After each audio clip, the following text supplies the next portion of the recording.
Valiny arahaba sy mitsidika ny tokantrantsika tsirairay avy ny tenako tonga soa ato anatin'ny fampalalam-baovao dia manasa antsika rehetra hatrany manaraka an'izany hatramin'ny farany eo amin'ny lafin'ny politika aloha anisan'ny misongadina tamin'ity androany ity ny voka-pifidianana ofisialy raha ny teto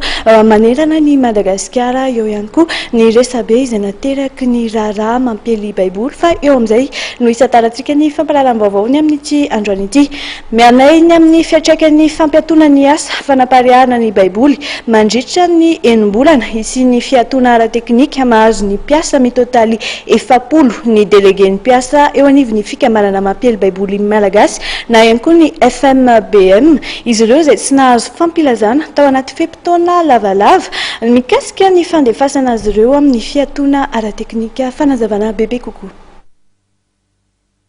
Baiboly malagasy na ny FMBM dia orinasa mpanao tota sy manaparitaka ny baiboly amin'ny fiteny malagasy.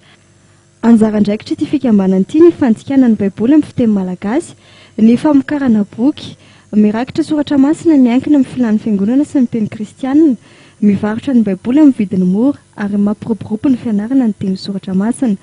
Raha ny fanazavana akoatra ny vola miditra amin'ireo andraikitra voatony etsaloha ireo dia mivelona amin'ny fanampian'ireo malala-tanana sy ny kristianina ary ny fiangonana ny FMBM.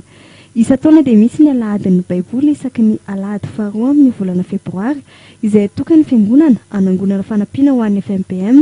amin'ny alalan'ny rakitra ary misy ihany koa ny valopizaraina izay aterina mivantana eny amin'ny foibeny. Raha tamin'ny taona 2014 dia nahatratra 405 alina ny isan'ireo baiboly voaparitaka manerana nosy ary nahatratra 700 ny tahan'ny fanangonana fanampiana. Araka ny loharam-baovao azo antoka mbola misy tahirana baiboly misa 5,000 alina ao amin'ny FMBM amin'izao fotoana izao.